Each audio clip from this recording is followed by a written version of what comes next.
didn't understand how dangerous that place could be. Every time anybody does us wrong, something horrible happens to them. Now I do. There's a lot of people going missing. It's a little scary. It's almost like the Bermuda Triangle. There's something going on the Big Island. There are too many people that just disappear into thin air. 3 days before her disappearance, they mobbed her, tried to strangle Chenise. His sleeping bag was missing, almost like he was taken in the middle of the night. This is crazy. People are just vanishing off the face of the earth. As somebody who lives on this island, you believe that there is bad stuff happening to people. It's not a belief, it's actually happening. The island either accepts you or it eats you alive. Sometimes the island takes something as a sacrifice. I wish for mine to come back. What happened? Like, he's just gone.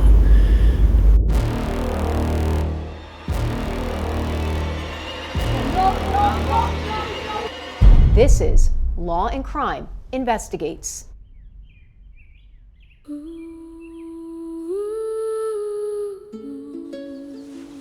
It would seem impossible for an island, a body of land, to summon people. But somehow the island of Hawaii does.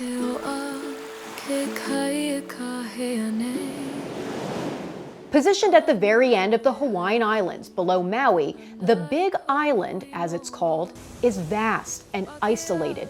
And that's why it calls to people, calls them to its commanding mountains, intoxicating rainforest, and its brooding volcanoes.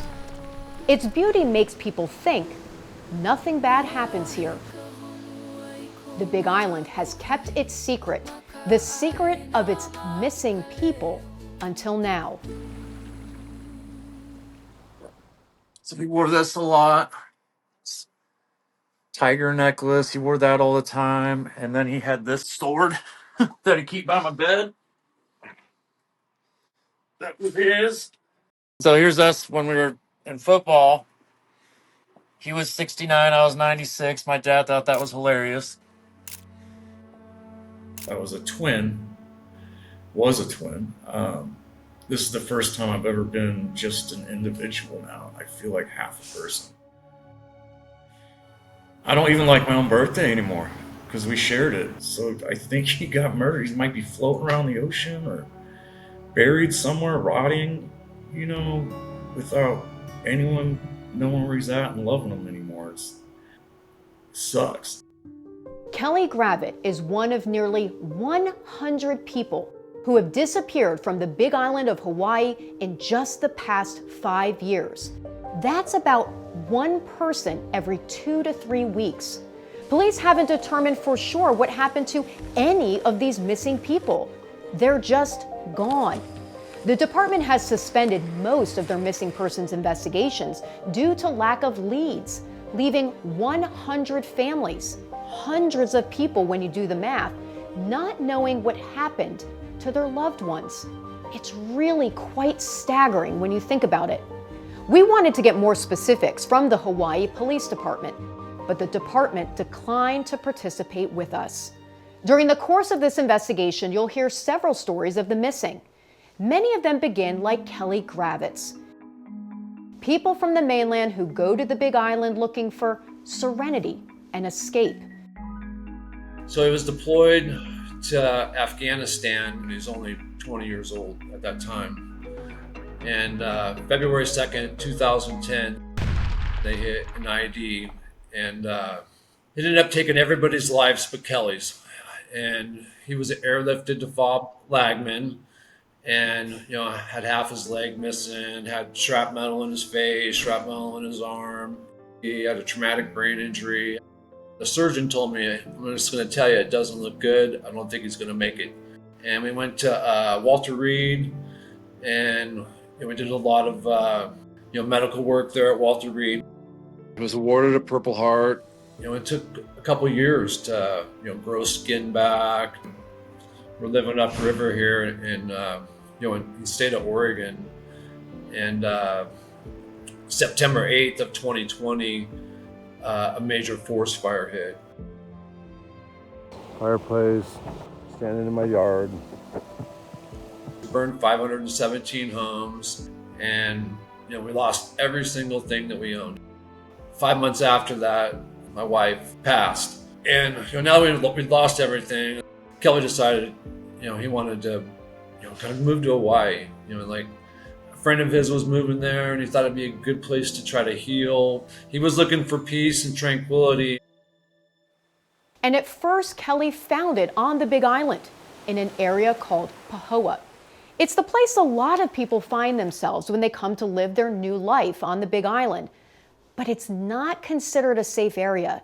It has a lot of drugs, theft, and break-ins. Downtown Pahoa is a handful of homeless, drunks. There's nowhere else to go. That is a tiny, tiny fraction of what's going on in downtown Pahoa. It's not safe.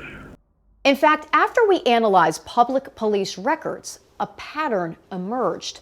Of the 93 disappearances we tracked from the last 5 years, most people were last seen in 3 areas: Hilo, Kailua Kona, and Pahoa. Not coincidentally, those places are among the island's highest crime communities. But despite all that, Kelly's father, Jeff Gravit Sr., says Kelly loved the Big Island. He loved the tie-dye. He loved what they called Sunday Fun Day, doing the drum circles. He liked natural healing medicines. He liked to be able to go pick fruit, be able to eat right off the land. And no matter how hard Kelly Gravitt tried to be one of them, a local, he couldn't because he wasn't born there. He wasn't a native. He was an outsider, and it's not easy to be one on the Big Island. The locals call them, people like Kelly, Howleys. He got harassed when he first moved there. I think they treated my brother as almost an invader. Somebody kidnapped him and held him for about 36 hours, and he got loose, convinced them to let him go. They accused him of stealing some things, which he didn't. He didn't need to steal anything. He had a military pension and and Social Security retirement, and he wasn't desperate for money. He flew home and he stayed with me for 2-3 months, and told me all about it. And then he said that I really kind of missed Hawaii and those people. We called them his people. Even though that happened, he decided he missed it and he wanted to go back. And in fact, he even convinced me to wanting to go. And so, he's living in Hawaii, I'm living in Hawaii. I was living on a 26-acre Mamaki tea farm up in the hills. We'd meet every weekend. He'd come stay at my place. I'd meet him over there. We'd meet at the store. And I saw him all the time. We were extremely close. Not only were we father-son, but we were like brothers too. Kelly didn't live with his father. He chose to live at an off-the-grid compound called Cinderland. Cinderland bills itself as an eco-village focused on sustainability and is a place for contemplation, education, and unity. He chose to be with those that were struggling and those that were looking for a family, and that rainbow family drew him in, and he did not have the capacity to see through that they were not genuine people. It's a cult, in my opinion. It's not just her opinion. In 2017, CNN featured Cinderland in a documentary on doomsday cults. The leader calls himself Jesus and is a messiah of sorts to the people who live there. And although stories of alleged crime happening at Cinderland aren't hard to find online, local police pretty much stayed away. Even though Cinderland was an illegal community operating without proper permits, local police never shut it down until our investigation. In the fall of 2025, police dismantled the community and fined the owner for not having proper permits. Cinderland may have always operated in a vacuum, but it still had its own rules, and Kelly violated one of them. In December 2022, 5 months before Kelly's disappearance, people at Cinderland accused him of accidentally starting a fire when he fell asleep one night. You know what? Biggest mistake we did is not get him the out of here the other night. After his disappearance, Kelly's family later discovered videos on Facebook of people in Cinderland confronting Kelly. They gave the videos to police. You know how you did it, Cal? You did it with the lamp oil. No, but you must have knocked. I don't know. You burnt that camp.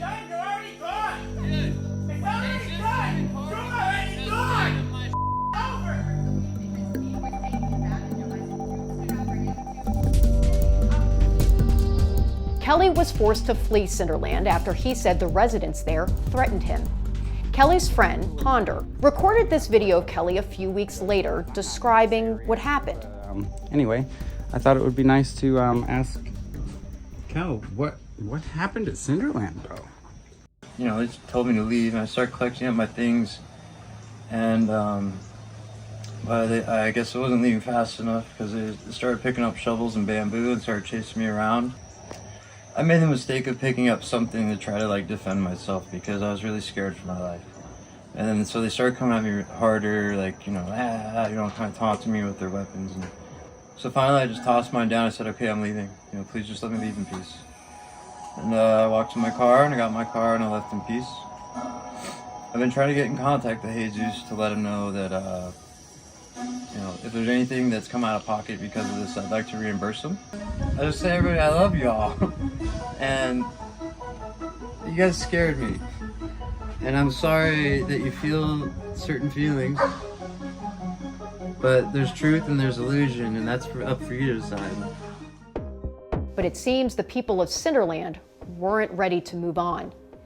His family also discovers this disturbing video on Facebook, which they also sent to police. You're a troublemaker. You burned down your account before you left. Look at it now. I didn't burn it down, and I said I would pay you back next month, and I will. I'll be parted. You owe me $300. Yeah, and you said you would pardon me. It was an accident, man. I'm gonna pay for it. Okay. Well, if it's an accident, you gotta prove it. I've been trying to get a hold of you for like months, but you will never. You don't get a hold of me. The video was posted about a month before Kelly's disappearance. Around the same time, April of 2023, Kelly Gravitt found himself in trouble again, late at night outside a local bar. I saw a minivan and a couple motorcycles pull up, and I told my friend something bad's about to happen. And so I pulled my phone out and started recording it.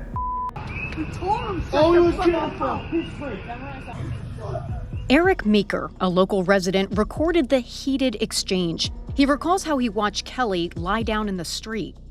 Kelly literally has his knees planted on the ground and his shoulders on the ground. He's submitting completely. No. You can clearly hear them yelling, "She won't say please." She won't say please. She just won't say please. You know, he's apologizing to them for whatever he's apologizing for.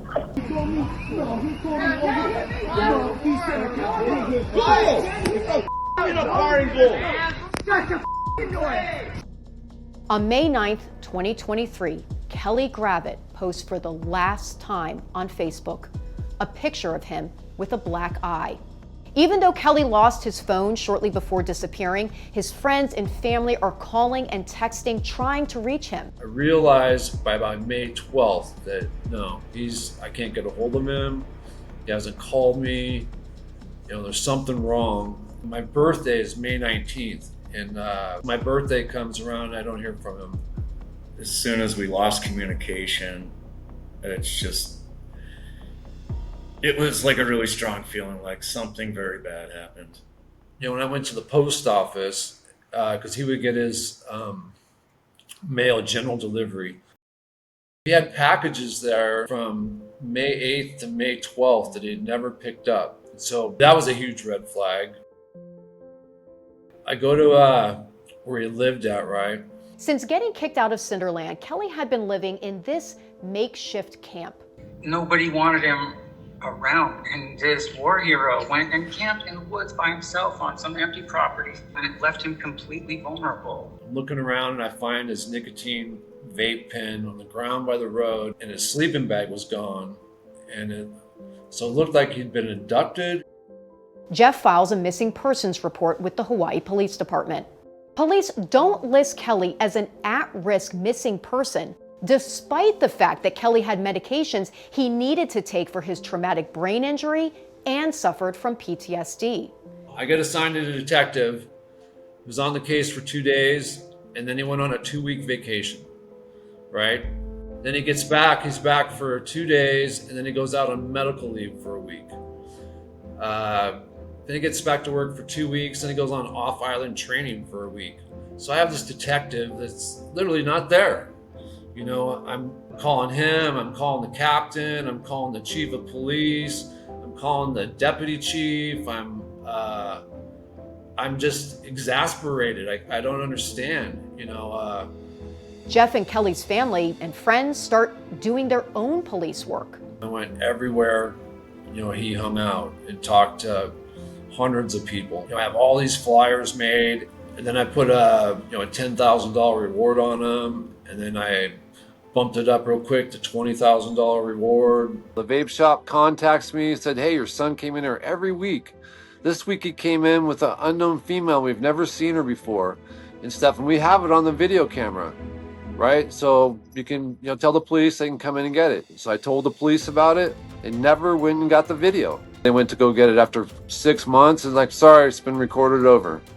Later that summer, Kelly's family again finds a disturbing video on Facebook and turns it over to police. It was posted a few months after Kelly's disappearance. It's two men discussing another burned down camp. Kelly's name comes up. You know, every time anybody does us wrong, something horrible happens to them. Remember Kel? And he burned my camp? Yeah. Well, no. That guy, not successful. This guy, Kel's just dead. tried to burn and die like piece of Yeah, I think he got murdered, and I think about it a lot. What was his final moments? You know, was it quick? Was it painful? Did he get tortured? Did he get stabbed? Did he get shot? You know, what happened? Like, he's just gone. Shortly after Kelly's disappearance, one of Kelly's friends makes it his mission to find out what happened to Kelly. The friend receives a series of Facebook messages, which he turns over to Kelly's family, and they again send to police. The first comes from a man who knew Kelly. He writes, "Where's Kel at? What's your top 3 guesses of which lava tube?" Kelly's friend pushes back, saying, "I want to know who and why." The person goes on, "Kel was easy to get. Just had to wait till he took his nightly drugs and passed out. You would make a little more noise. Believe you are the next target. You the next one down from Kel in the pecking order. Might try to run you off the road on your moped. That's your next weak spot. So a hit and run." In July of 2025, Kelly's friend was found dead in his home in Pahoa. The Big Island Police Department's Criminal Investigative Division is now handling Kelly's case. The FBI is also involved. You know, my brother said something really eerie to me when I visited him there. When I was in the ocean, I lost some jewelry. He said, "That's the island, man. It takes something from you. It's as a sacrifice." He said the island either accepts you or it eats you alive. Police have never said publicly if they believe foul play was involved in Kelly's disappearance.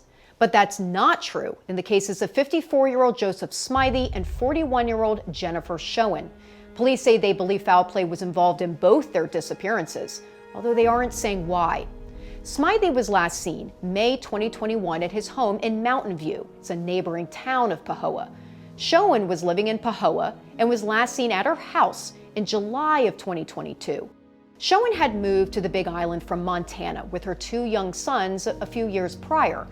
Shortly after she disappeared, police found her red Hummer H3 abandoned. Her 2 children, without their mother, have since returned to Montana to live with family. It's a similar story to William Bishop Sr. The 76-year-old moved to the Big Island from Florida around 2020. He was ready to enjoy his retirement, living with his son and spending time with his grandchildren. Trying to end the rest of his life with some joy with his grandchildren and some relaxation and all that. He would drive the grandkids around to and from school or any other special events.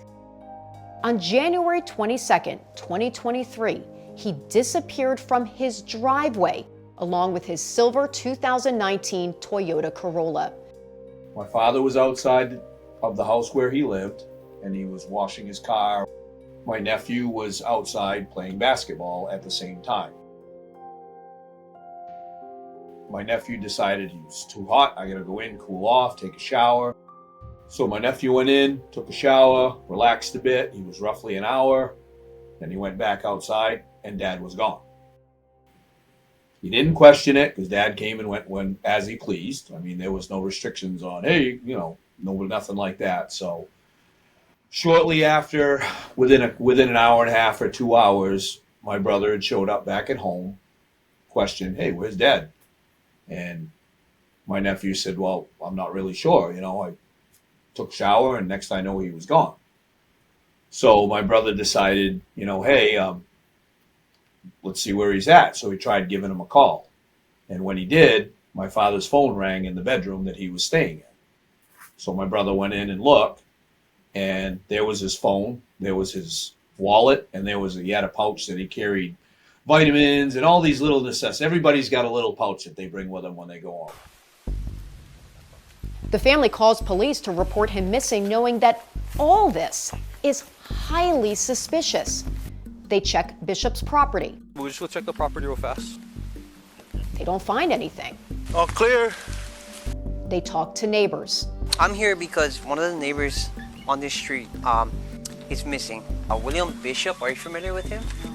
Last seen yesterday about 2 o'clock. And he just disappeared? They even stop people driving by on the street. Morning, sir. I'm just making checks for a missing person. One of your neighbors down the road. His son is reporting him missing. The family goes through their dad's text messages and emails, but see nothing that indicates William was planning to leave his family. Our dad wouldn't want to leave. He was a family man. He wanted to be there. 1 month later, in February, a woman arrives at a local precinct. She's driving a car, a silver Toyota Corolla, that she admits to officers is not her own. There were drugs in the car. Meth, to be exact. The car is packed with trash. There are cigarette butts and purses, almost as if someone has been using the car for quite some time. When police go to inspect the VIN, it's covered with a piece of cardboard.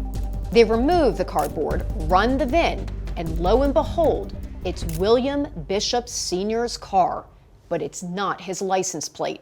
It's a stolen plate. According to police records, the woman told police she took the car from her mom, who had somehow gotten the car a week prior. The mother told police she got the car from some guy with dreads at the beach. She tells police she was picking coconuts when the man asked her if she wanted to buy the car for $5,000. She said she took it for a test drive, picked up her daughter, stopped at a local grocery store, and that's when her daughter stole the car from her. But it's clear someone had been in the car for more than just a few minutes and had enough time to change the license plate. And then in March 2023, 2 months after William's disappearance, investigators make a disturbing discovery. They find presence of blood all throughout the car, the floors below the driver and passenger seats, on the driver and passenger seats themselves, on the back seat cushions and the middle seatbelt. Police decide they need to ask the mother more questions. The problem is now they can't reach her. On August 28, 2023, they put out an alert to the community that Big Island resident Roberta Perry is wanted for questioning as a witness to a missing person. On September 5th, police, while on an unrelated call, stumble upon Perry. I keep calling Officer Aloy. I don't know, he said for questioning, but then I'm in question already. The officer returns to his patrol car and sees that there's an alert out for Perry. He notifies a captain that contact has been made. This is actually one of the captains. Okay. So he said he left you a voicemail. He wants me to let you know you're not going to be arrested. No, I know that. Yeah, I okay. wasn't hiding or anything.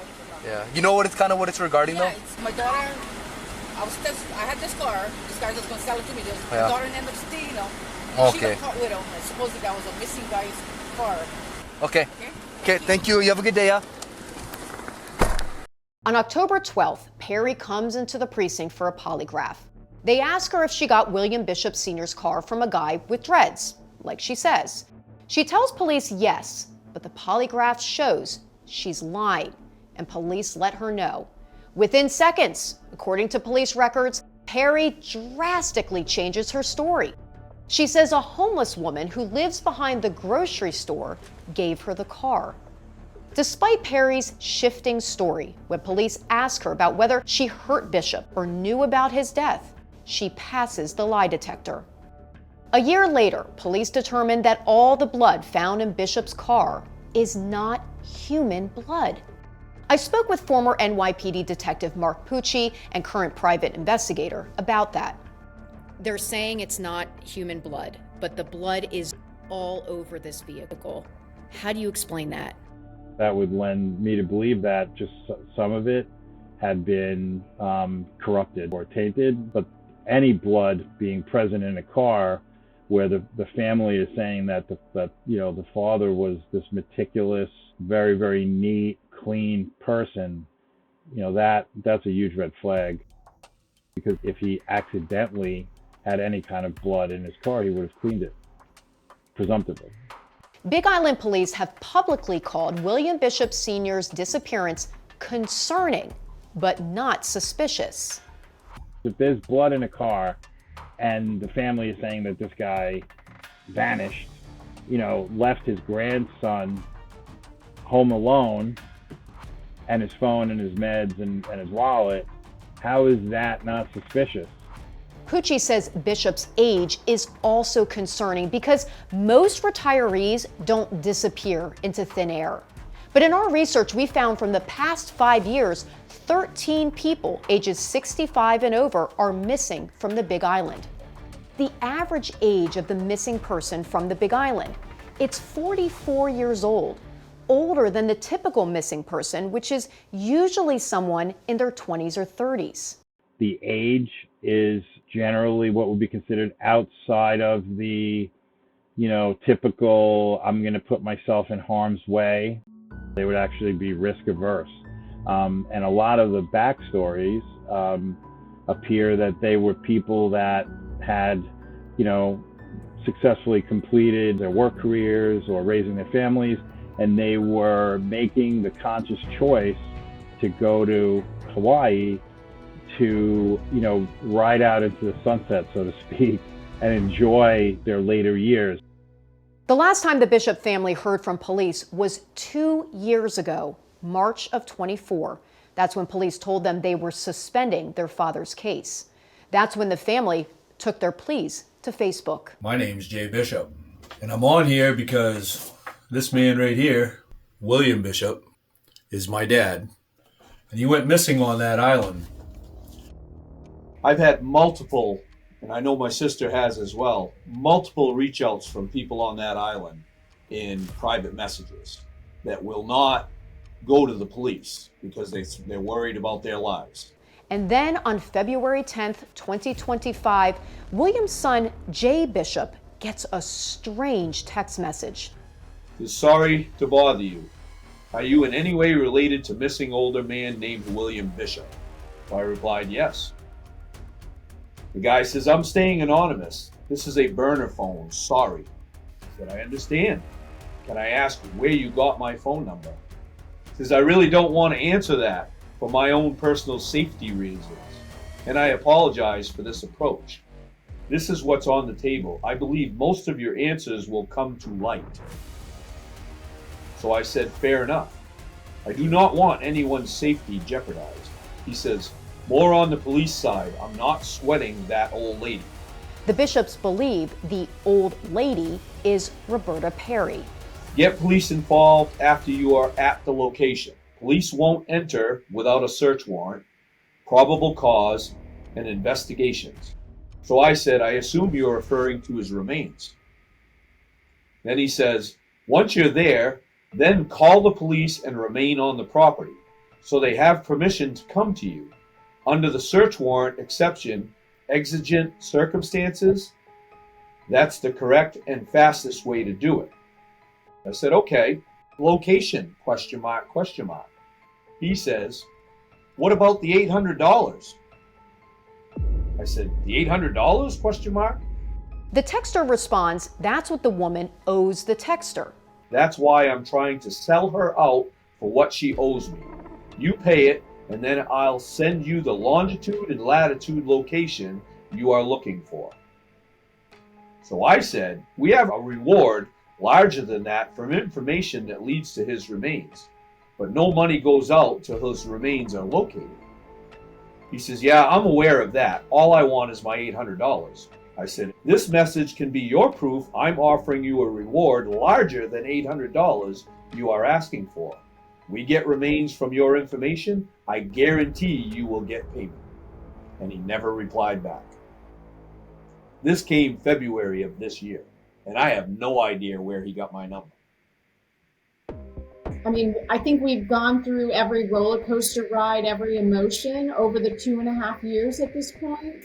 We believe he's no longer with us. There's been no sightings, there's been no contact, there's been no movement on his bank account, there's been no signs whatsoever that he is still physically with us. But it's not to say that we are going to give up on attempting to try to have some closure. Our hearts refuse to let go.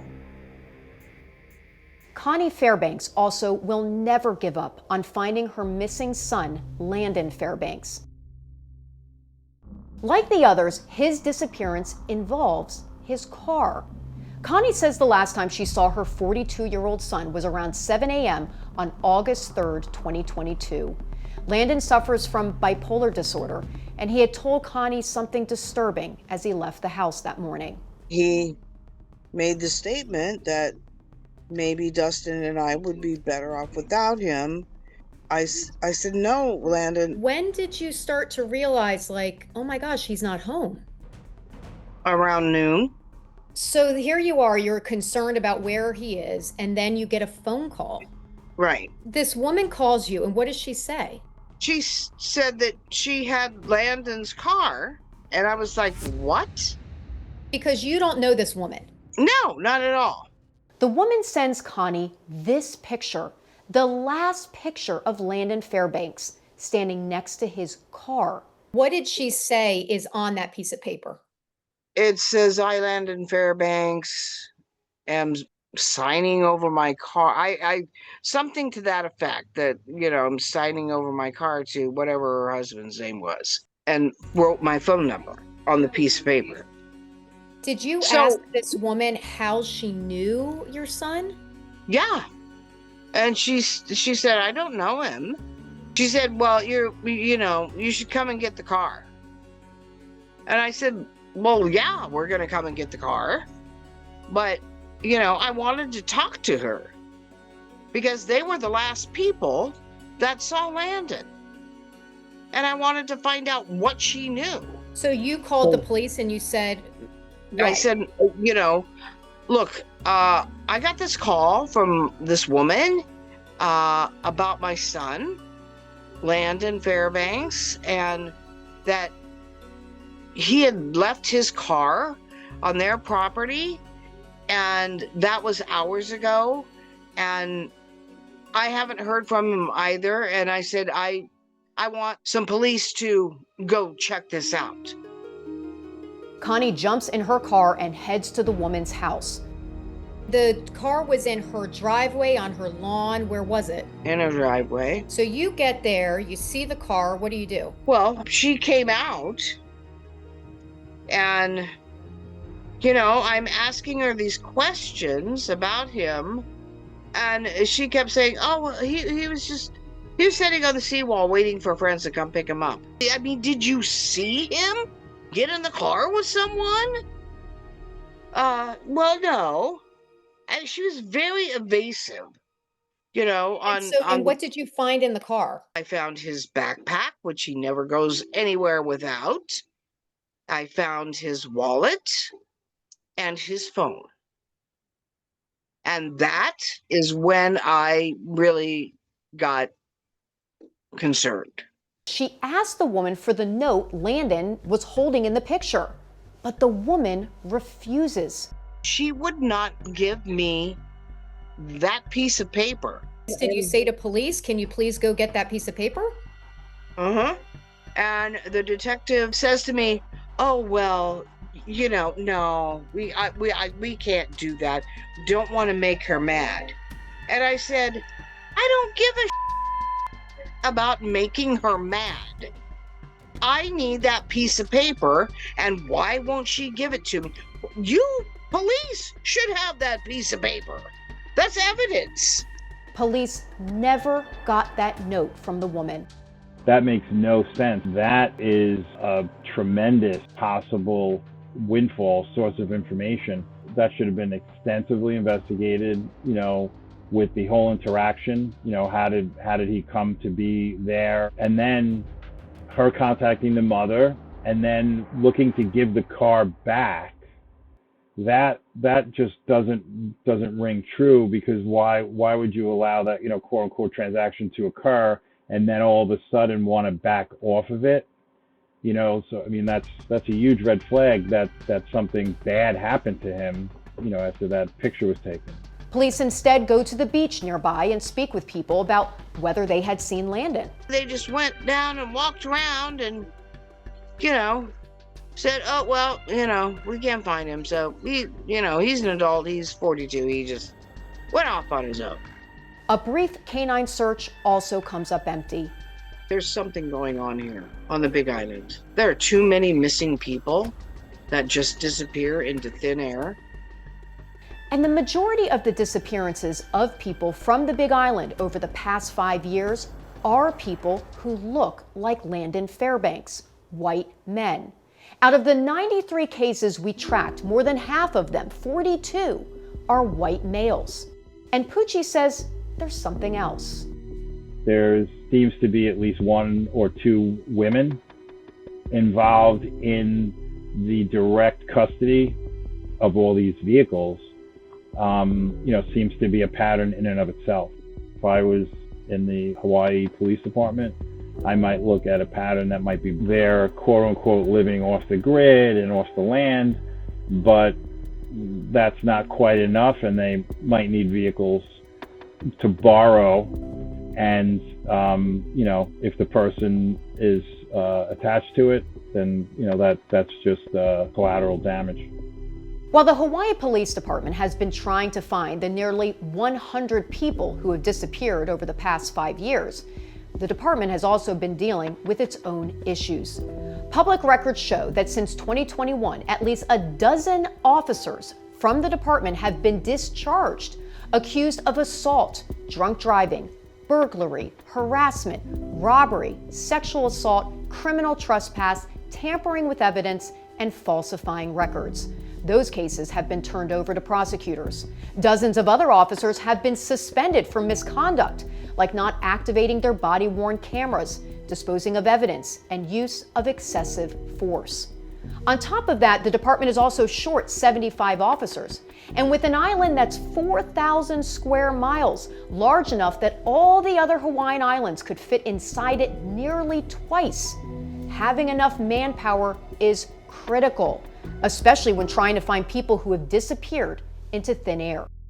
Around here, the police have way too much to do for the amount of police officers that are out there. There needs to be a task force specifically put together for the missing people that are out there, with multiple agencies that can dig deep, that have people that can actually look at these websites and do what we do on a daily basis. There has to be more to this story than, you know, has been previously investigated or known. As of 2026, the department is now actively increasing its recruitment efforts, improving its community outreach work, and supporting higher education for its officers. Families of the missing hope the department will also reopen their loved ones' cases. The family of 29-year-old Chenise Staudinger are some of those still holding out hope. Before she went missing, Chenise, a mother of 2 young girls, was using drugs and had fallen in with the wrong crowd. 3 days before her disappearance, a man and a woman attacked Chenise.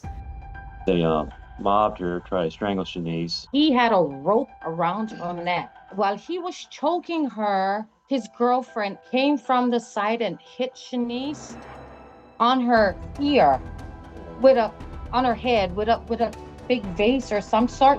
But Chenise was there to break free. The cops were called. Police arrest Chenise and charge her with assault. 3 days later, after that, Chenise disappears.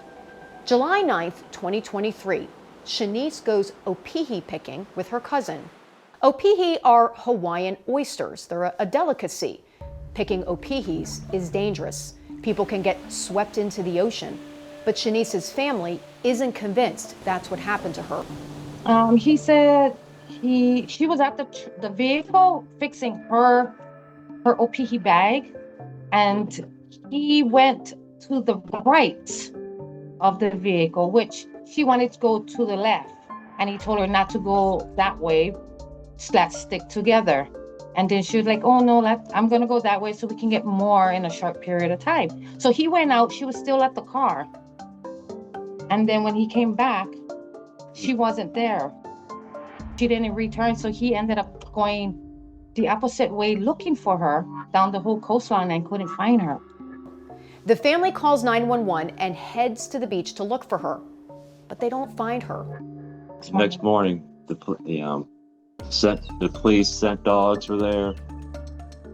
They had articles of Chenise's belongings from my house, and they used that for the dogs to use. The family says the dogs picked up Chenise's scent in the parking lot. That's where the dog picked her up. Only went from up down to the car. But never made it to the coastline. And never made it to the coastline. Chenise's family says the police told them Chenise's case is also suspended.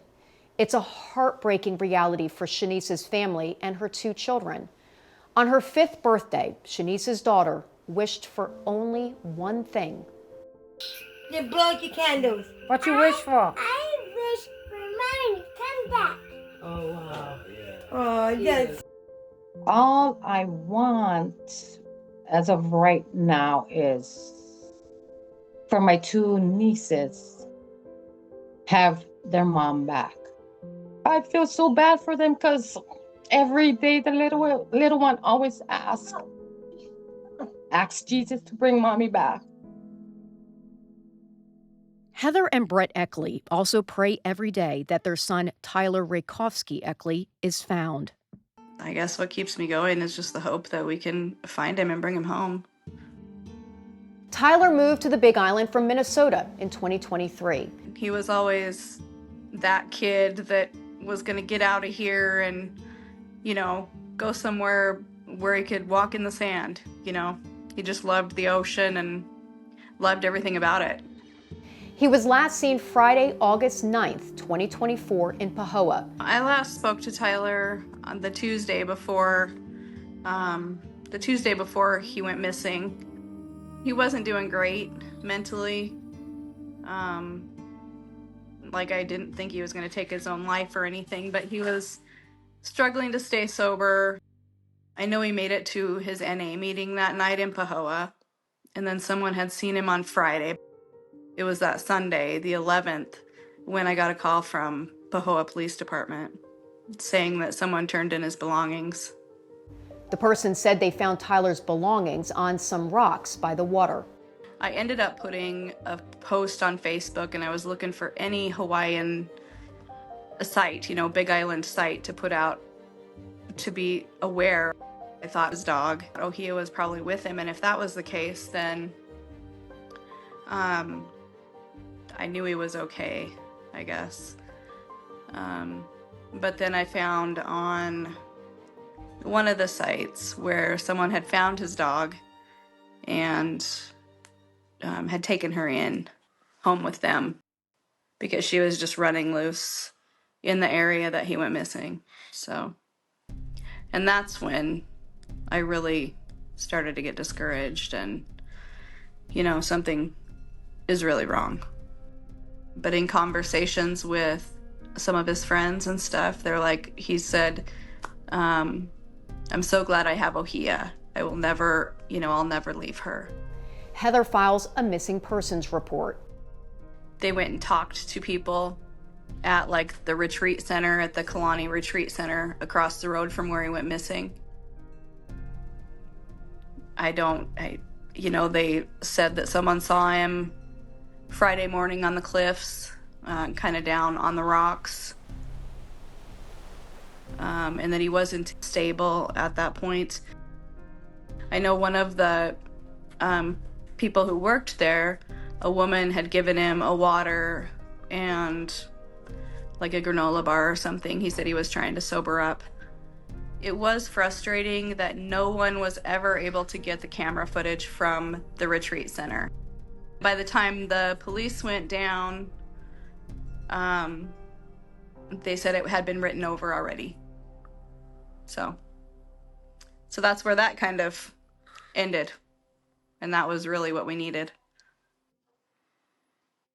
When we got Tyler's belongings back to us, out of evidence, there was some threatening messages and voicemails on his phone, threatening him because he owed him money.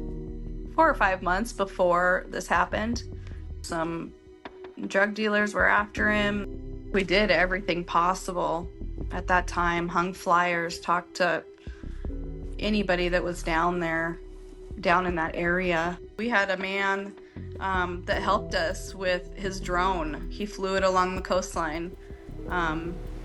Didn't find anything. I feel like I'm letting him down because we haven't found him.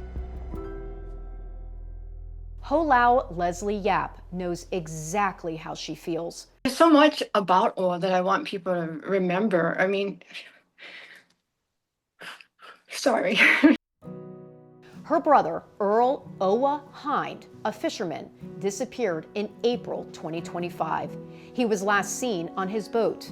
You know, he enjoys the ocean. He's been fishing his whole life. We come from a fishing family. Owa learned how to surf before he learned how to swim. And I have the utmost faith that if he was on the ocean, he's that awesome of a fisherman that he would have been fine, regardless of the conditions. To his family's knowledge, he never went out in the middle of the night, but the last person to see him, his deckhand, says that's what he did on April 7th. He went out on the water at 2:30 in the morning and never came back to shore. Apparently his deckhand slept in his truck, my brother in his own truck. Deckhand heard my brother trying to leave at 2:30 in the morning, and supposedly per him, he helped him launch his boat. There was such an extensive search as far as from the Hawaii County Fire Department, the Coast Guard, for 5 days. And after that, our family set up a GoFundMe, which we actually ended up, hiring people with planes in the air, longliners. If he was on the ocean, how could they not find him? They searched high and low, and nothing. No boat, no debris, no oil. How do you deal with all this now? By writing songs for him.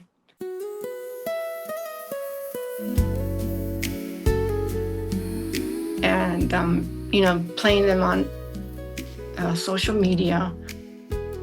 It keeps me going, it keeps me hopeful.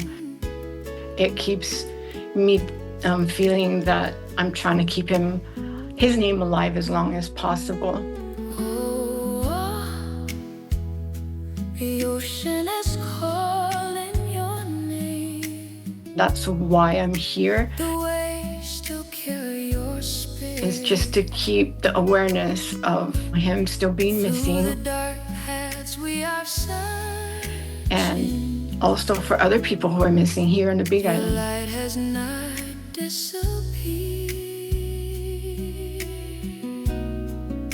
The world has heard our voices. We will not walk away.